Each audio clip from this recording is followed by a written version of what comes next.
ওদিকে মুরব্বী আগে দাঁড়িয়েছেন বোধ হয়। ওয়ালাইকুম আসসালাম ওয়া রাহমাতুল্লাহ।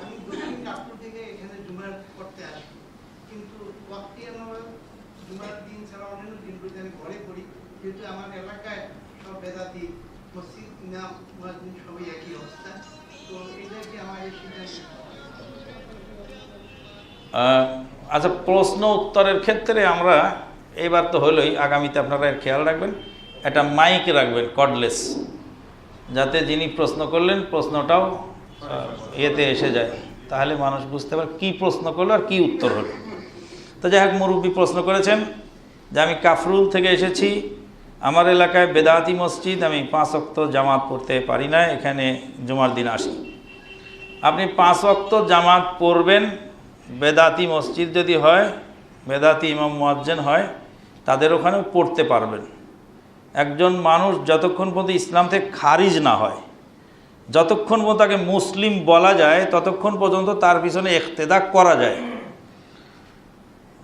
এরপরে বলবেন যে সে লোক তো ঢিলে করে পড়ে, টাইম পার করে দিয়ে পড়ে, তখন কি করব?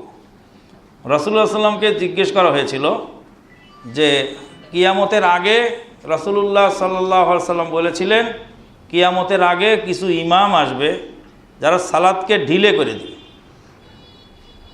তখন সাহাবায়ে কেরামগণ জিজ্ঞেস করেছিলেন যে আমরা তখন কি করব? বলে তোমরা আউয়াল ওয়াক্তে পড়ে নিও বাড়িতে, আর পরে তাদের জামাতে শামিল হয়েও। তা আপনি প্রয়োজনে বাড়িতে আপনার ছেলে মেয়ে স্ত্রী পরিবার নিয়ে আউয়াল ওয়াক্তে জামাত পড়ে নেবেন, আর মাঝে মধ্যে তাদের মসজিদেও যাবেন।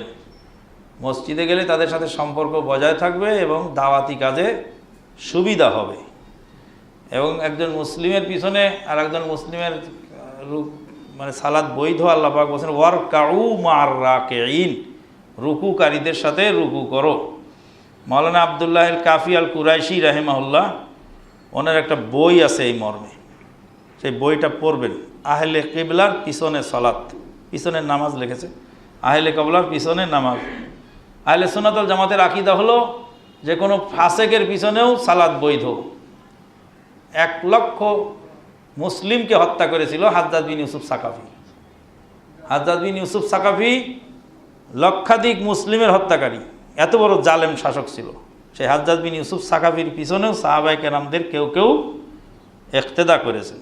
কাজেই বৈধ আছে, সমস্যা নেই। তবে দেখবেন মসজিদে যদি মাজার কবর থাকে সেখানে পড়বেন না। আর ওর মধ্যেও আপনার মহল্লার আশেপাশেও দেখবেন যে কেউ একটু বেশি খারাপ, আবার কেউ একটু কম খারাপ। যেটা একটু কম খারাপ ওর ওখানে যাবেন। ধন্যবাদ।